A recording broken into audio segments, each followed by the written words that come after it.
Welcome back to Intersection, a program of KBIA and the Reynolds Journalism Institute. I'm Ryan Famuliner, and today on the show we're talking about the rollout of the Federal Affordable Care Act, which is scheduled to start the first open enrollment period tomorrow. We're talking about how the enrollment system will work and the implications here in Missouri.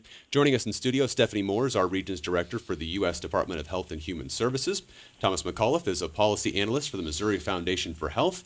Jerry Milarsky is the Navigator Program Manager for Primaris Healthcare Business Solutions, and Jean Leonatti is joining us by phone. She's the CEO of the local chapter of the Missouri Association of Area Agencies on Aging.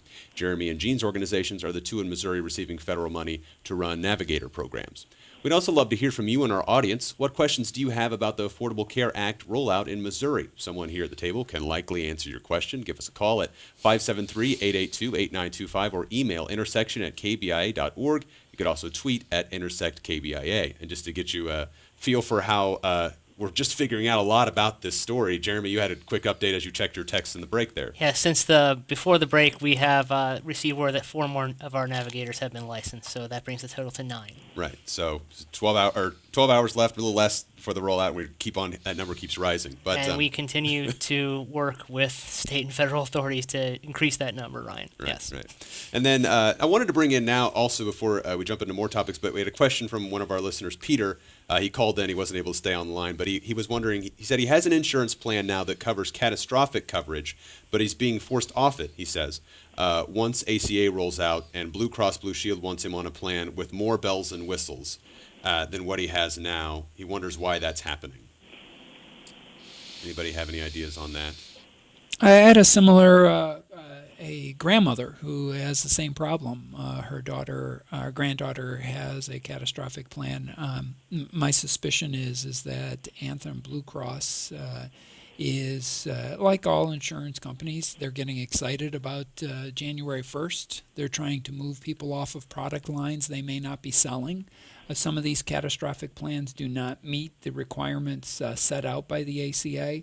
So instead of looking at this like I'm being forced off, the federal government's forcing me off, I look at it as because of the ACA, you are going to have a great deal of opportunity to purchase better insurance. I might add one more thing. Your listeners may or may not know this, but many of the private insurance companies, Blue Cross Blue Shield or Anthem, has decided to set up a private exchange. That is an exchange that they will sell only Anthem products. And my suspicion is that instead of trying to push those individuals towards the exchange that Jeremy and Jean are going to be enrolling in, they would like to push that person to a Anthem exchange that sells only Anthem products and has as many bells and whistles as they can get Peter to buy. Right. And so what are the implications of that, I guess, for everyone involved? I think so there's a good way of looking at this. The good way is that it's going to create competition. The insurance product that they're going to offer in the marketplace is going to have to compete with the insurance product they're offering in their exchange. And the winner is the consumer, because that competition is going to either enrich benefits and or lower prices. The negative side to this is that Anthem probably will be offering a product on the marketplace. And there are questions to be asked. How rich is the marketplace plan they're offering compared to their private exchange plan? And it's going to really require a great deal of both consumers and the federal government to do this. And this is the downside to having the federal government run our exchange. Instead of going for a Missouri-based exchange where the Department of Insurance would be charged with us, we throw it into the hands of Department of Health and Human Services, which is running a number of other exchanges in other states. And the question is, what as citizens of Missouri do we want? Right.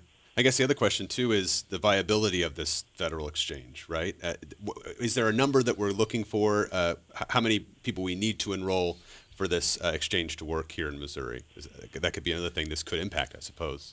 Well, we're not looking at numbers. We're not playing a numbers game. We know that there are over 800,000 uninsured in the state of Missouri, and we're out to get as many of those folks enrolled and covered as we possibly can. Okay. I've had insurance brokers tell me 1.2 million, 1.5 million, and they look at it this way. It's pure numbers. you have to have as many healthy people as you have to have fewer sick people than you do healthy people, and the more healthy people you have, the more they can avail themselves of primary care and preventive care. When you think about this, when it comes down to it, this is about how insurance works, and insurance works when we have healthy people purchasing insurance. 80% of all the costs in our system are charged up by 17% of the population. The question becomes, how do insurance companies and how do we as a society look at that 17%, how they use the emergency room, what kind of chronic conditions they have, and make them healthier so it brings down costs for everyone. And again, a lot of this information is just coming out recently too, but what do we know about the companies that are going to take part in the exchange, the insurance companies at this point? We haven't actually heard exactly who's going to be on that exchange. We'll know this time tomorrow. We'll Okay. know early morning.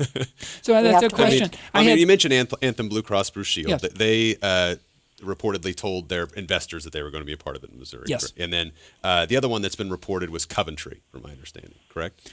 I can affirm the former, not the latter. And I can say neither because I have to wait until it's actually put yeah. out there Sure, before can't I can confirm comment on anything it. Yeah. until we're rolled out. Yeah. Well, while the players haven't been disclosed, I think there have been some aggregate numbers released about average premiums, how many plans are available per region in Missouri. That was released earlier this week. And I think one of the points that I draw out of that is most people will have some kind of choice.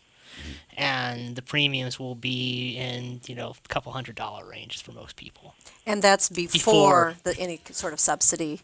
And it was good news. The numbers that were sent out earlier or late last week were 16% lower than what that was anticipated earlier this year as what the cost would be. So, Okay. so we're happy. I'm Happy sure with the that. director would say this, but I would just say that it might be a little disappointing that there were going to be two carriers in each district. I think when we thought of this law when first, we were thinking lots of competition. And obviously this is not to besmirch what's going to happen. It's a great opportunity, but not so long ago, it's interesting because a report came out from the federal government, I think 2 years ago, and it suggested that Missouri was unlike other states in the fact that we had many big carriers. And at the Missouri Foundation for Health, we actually started breaking down the third, the fourth, and the fifth carrier, and it turns out that they were related and somehow to the first two carriers. And we're like the rest of the country. There are two big carriers that control a majority of the private and group plan market. So while we would have liked to have seen 6 carriers compete against each other, the reality of the insurance market is that there aren't that many players. And even though HHS sent out a request for everyone to participate, there were lots of decisions and there weren't as many, but there aren't that many players. I mean, the other question someone who's going to be buying into this program will probably have is the next level down, right? What healthcare providers are going to be provided? We don't know the details yet, of course, but how is that going to be determined? How is that going to play out? Insurers determine their own networks, and the good news is you will be able to see, or at least have a link to see what your provider networks are, is our understanding. When you shop and you see which plans are available to you, for the demonstration that we saw on Friday, there was a little link to provider networks for each one of them. Okay. So the individual will need to drill down a little deeper. They'll look at their options, much like when you buy an airline ticket on Travelocity, or even if you're on Southwest or one of the other carriers, you will see what fits for you, and then you'll be able to click on that link and go to that provider's website and see who the providers, the insurance providers, and then see who the providers are in the hospitals that are covered on that particular plan. So you will be able to guide yourself to, if you have a favorite physician that you've used a long time, you'll go to the one perhaps that is most comfortable for you. Right. So when it comes down to it as a user, as somebody signing up, you need to go that extra step, I guess, probably, right? So you really know what you're getting into, If right? that's a concern for you, Yeah. some people they're happy to have basic health care coverage. They're fine. It doesn't matter to them if it's a male or female physician or nurse practitioners or whatever. But for other people, it's very important. They've got a relationship with a physician and they want to maintain that relationship. And more often than not, Ryan, that extra step will be a mouse click. Sure. Yes. And there will be help with the navigators, the CACs, and other folks. I might say that this is the biggest potential impact of the private exchanges. So, I mean, when HHS was negotiating with the possible carriers, the question was maybe keep costs down or largest reach. And as your question really gets at an article that was in the St. Louis Post-Dispatch last week that said that BJC networks may not be in. And the question is, were those excluded so that we could keep the price of the premiums down, or were they excluded because BJC is too expensive? Or there's a third option, were they excluded because Anthem wants to be able to offer plans that go in those networks? Now, to be safe, and I'm under tight talking points, I cannot say that article is reality. We're still waiting to see if that's true.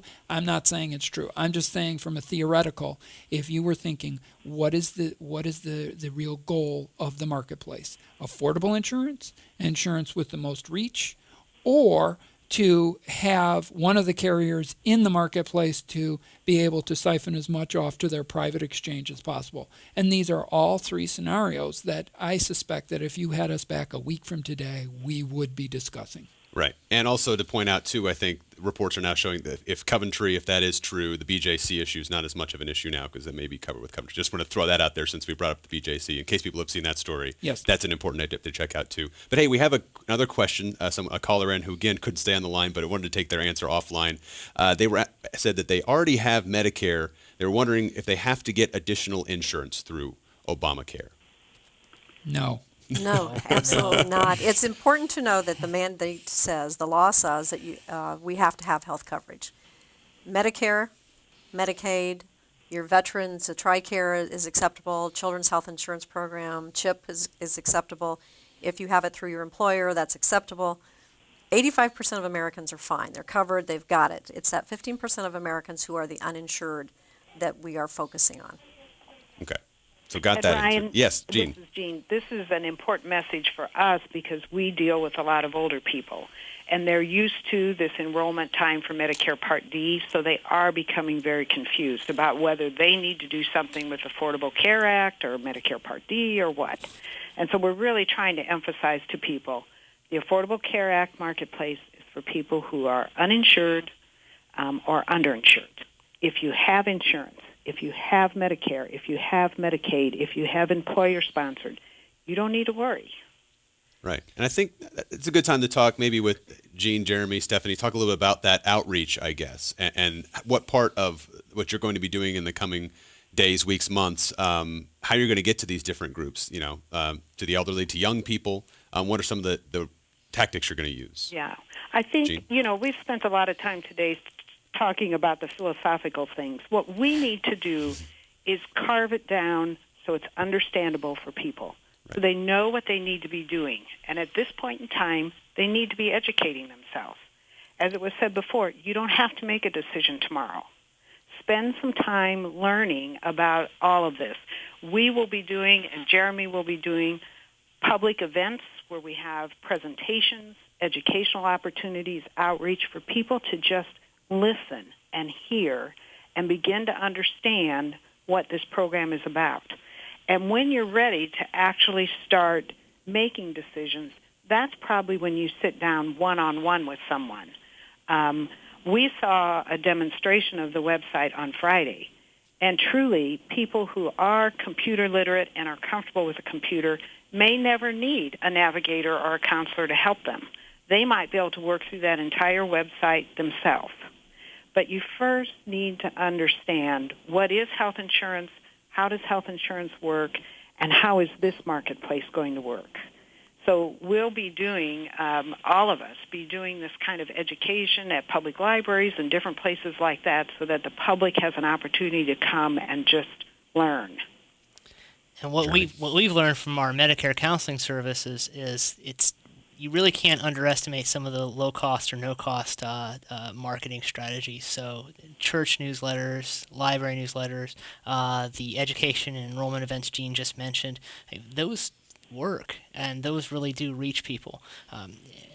We talked a little bit before and earlier in the show about the the process of getting up and running. For those navigators in our coalition who have completed the training, who have earned their federal certificate and are waiting for their state licenses, they're not sitting on their hands. They're reaching out to community organizations, to civic organizations, to libraries, to community centers, and they're getting booked to do presentations and education events. That's a big part of what we're doing. There's a lot of questions out there and a lot of information that we can provide to help people move along with this stuff. Okay. What about specifically rural areas? You mentioned some of those tactics might work, churches, things like that. But how about those areas and getting information there, and especially since there may be some technology learning curves there too? I'm guessing both Jeremy and Gene, you'll be working in those areas, your navigators. Well, both of us have taken, I would say, a consortium approach. It's not just one organization in one area of the state, but it's several organizations working together throughout the state. And many of our partners are in rural areas. In fact, one of our partners, Ozark Action, which is based in West Plains, Missouri, they're ahead of the rest of the coalition. Almost, they have 11 navigators. All of them have finished training. All of them are certified, and all of them have applications that are being reviewed down in Jefferson City. So we're going to have people on the ground in those rural areas who know their communities and know the best way to reach these folks that we're talking about. The Missouri Foundation for Health contributed $8 million to augmenting this whole enrollment thing. We have reached out to partners to become navigators. We have tried to reach out across the state. And just for your listeners, we don't technically grant make in the Kansas City area, but we are allowing for some of the information and education to go across into that region of the state we don't serve. We believe it's so important. It's our education function for citizens of Missouri to become educated about the possibilities and the insurance opportunities, that we put $8 million into navigators and to assisters to make this happen, a web across the state. Okay. And Ryan, Gene, I'd also like to add for the listeners, none of the people that you're hearing today will charge a fee for the information that we're providing. And we really want listeners to be careful about that. Be careful about scams that might be coming online. You do not have to pay for the services that are provided by these navigators and these counselors. Okay. One other demographic that's interesting here in our area, of course, with the young college population, is that young demographic that may not have that insurance. What type of tactics and how are you going to target that group, and why is that group important? Stephanie? One of the things that we're Gene saying first. to young people is, do you have a car? And, of course, they all say yes. We say, well, you have to have car insurance, right? And don't you hope that you never, ever have to use that car insurance? You hope you never have an accident. But none of us can know for sure that that's not going to happen to us. And that's what health insurance is about. It's about protecting your body, which is infinitely more important than your car, and protecting any kind of future risk that you might have in case you do get hurt or you do have an accident. And that's an example that younger people can relate to because all of their life they've had to buy car insurance, and they understand the value of having that protection. Right. Stephanie, you want to jump I in think there, it's too? what Gene's saying is right. It's very important to educate everyone about the value of health insurance. But for young people, college-age students especially, if you are on your parents' health plan, you are covered. You can stay on your parents' health plan until you turn 26. Even if you get married, you can stay on your parents' health plan until you turn 26. Now, you cannot bring your spouse over. Perhaps your spouse could stay on their parents. But one way we're reaching the young folks are through college campuses. It's a huge movement. Through the sororities and fraternities is a great opportunity.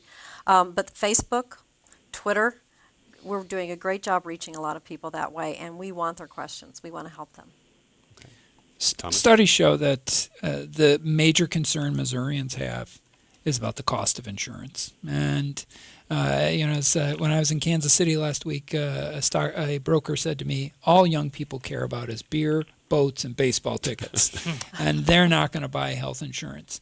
And we've made such a big deal about the individual mandate and these fines. But the fact of the matter is that it's an insurance plan against not just your health, but against crippling medical debt. How many people get a catastrophic plan, get in a car wreck, have a brain aneurysm or whatever it may be, and find themselves $250,000 in debt? This is not only an opportunity to insure yourself against that, it is also an insurance towards getting better health prices, insurance prices, because the more young people that buy insurance, the lower the prices will be. As counterintuitive as that may sound, the more people in the exchanges, the greater the risk is spread, and the lower the prices will have to be, because insurance companies are bound by what they have to spend on care. Go ahead, Jeremy. This may seem really basic, but just to kind of build off the economic points that are being made here, I've heard the argument that, well, if you look at the cost of premiums and you compare that to the cost of the penalty, well, the cost of the premium is much higher, so why as a young healthy person should I do that? Well, that's not really an apples-to-apples comparison, is it? Because that doesn't really take in the value of actually having health insurance, and as Thomas said, actually having some kind of protection from going completely bankrupt in the event of a catastrophe. I do take a moment to remind our listeners that this is Intersection, a program of KBIA and the Reynolds Journalism Institute. I'm Ryan from Muehlner, and today on the show we're talking about the rollout of the Federal Affordable Care Act, which is scheduled to start the first open enrollment period tomorrow. We're talking about how the enrollment system will work and the implications here in Missouri. Joining us in studio, Stephene Moore is our Regions Director for the U.S. Department of Health and Human Services. Thomas McAuliffe is a Policy Analyst for the Missouri Foundation for Health. Jeremy Milarsky is the Navigator Program Manager for Primaris Healthcare Business Solutions, and Jean Leonatti is joining us by phone. She's the CEO of the local chapter of the Missouri Association of Area Agencies on Aging. Jeremy and Jean's organizations are the two in Missouri receiving federal money to run Navigator programs. For you and our audience, do you feel prepared for the beginning of the open enrollment session tomorrow? If you plan to sign up, do you know what plan you might be interested in? Let us know by giving us a call at 573-882-8925 or email intersection@kbia.org. You could also tweet us at intersectkbia. One other point you brought up a little bit about Thomas earlier is the money that Foundation for Health has thrown into this effort. How much money did we get, though, from the federal government? There was some grant money, correct, Stephanie? It's approximately $600,000 for a Navigator program, I believe, in Missouri. Okay. How does that compare to other states, I guess? Well, it depends if you're a federally facilitated, state-based marketplace or a partnership state, and based on the need of the numbers of uninsured. So Missouri fell into the lower category. Okay. So is that part of why, Foundation for Health decided to get involved? Obviously, we wouldn't want to characterize it as picking up the slack of the federal government, because that's not the business we're in. We are in the business of improving the health of Missourians. And we saw this as a once-in-a-lifetime opportunity. Listen, we started this foundation started 11 years ago, and we have been working towards improving the health and reducing the number of uninsured. And the fact is, moving the needle has been very difficult. Starting tomorrow, this is a huge opportunity. Whether you're for the law or against the law, you have to admit that tomorrow is an opportunity to greatly improve the health of Missourians through insurance. And we saw this as really putting our money where our mouth was. This is our opportunity. We invested in navigators. We're not buying insurance for people. We are not doing the navigating. We invested in the program to make people eligible to be able to help people. And that's what we're in the business of, education and health improvement. I do want to add one thing as a PSA. I hope the FCC is listening. It's very important to tell seniors not to be worried. I want to reassure this. Nothing changes for their health and their health care as a result. If you are on Medicare, nothing changes. Life actually gets better for you because care will get better. But as you know it, nothing changes as a result of this law. And having done so many community meetings, seniors are the most fearful. And your question, one of the questions you got, it's really important to hammer that home. Nothing changes for you. What does change is the donut hole that so many of our seniors are caught in with their prescription drugs is closing. They're already seeing lots of returns from their prescription drugs, and by 2020 it should be closed. So that's a plus for our seniors. Huge. A lot of people in our audience probably already have insurance. What about them? Can they actually look at this marketplace and see if there's something they're interested in, or how does that work? Since, again, it's just targeting people that are uninsured at the moment. They can fill out the forms, and there's an affordability test to determine whether your employer-sponsored plan is affordable. So might be worth it for them to check out, but most employer plans do meet that threshold. It's like a percentage of income, is that right? It's 9.5%.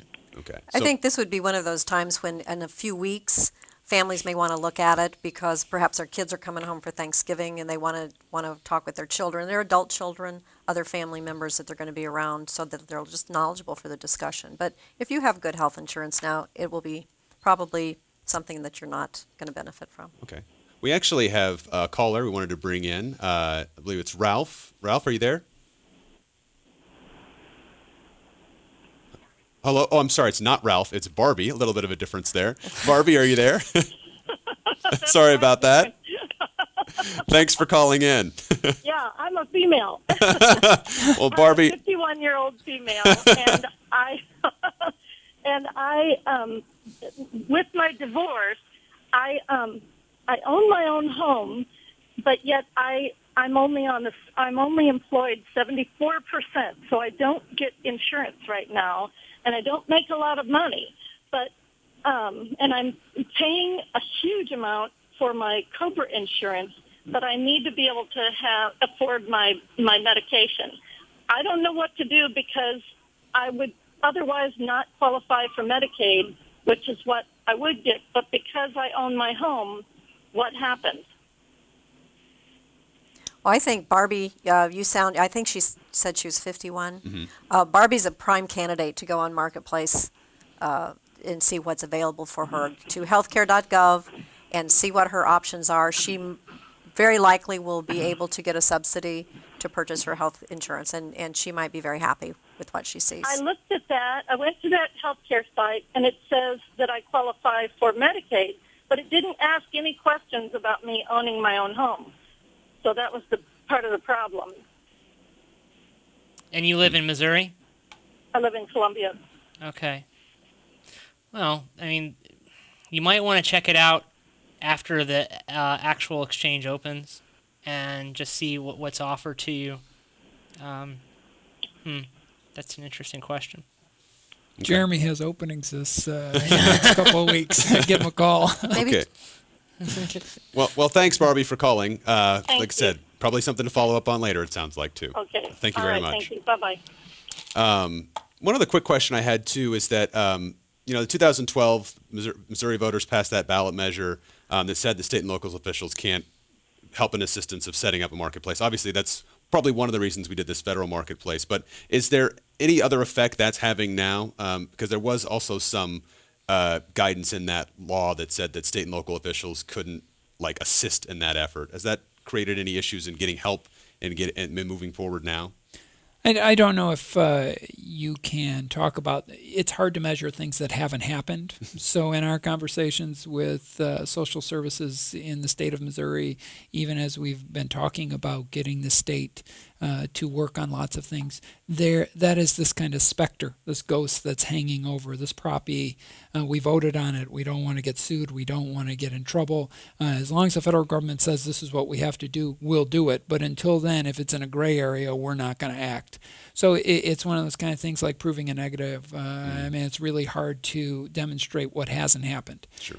There has been a certain amount of skepticism, a certain amount of apprehension on behalf of the state, and it's a challenge. Okay. Well, that's all the time we have for today's Intersection. I want to thank our guests, Stephene Moore, Thomas McAuliffe, Jeremy Milarsky, and Jean Leonatti. We'd like to remind those of you enjoying this as a rebroadcast that Intersection takes place live for a full hour from 2 to 3 every Monday afternoon. You can watch live streaming video of our program each Monday afternoon online at kbia.org.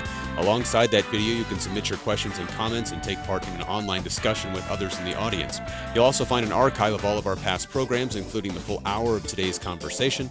Intersection's a broadcast from the Reynolds Journalism Institute and is a project of RJI and KBIA. This week's episode was produced by Haroon Helmi, Raymond Tungakar, Janet Saidi, and Ruben Stern.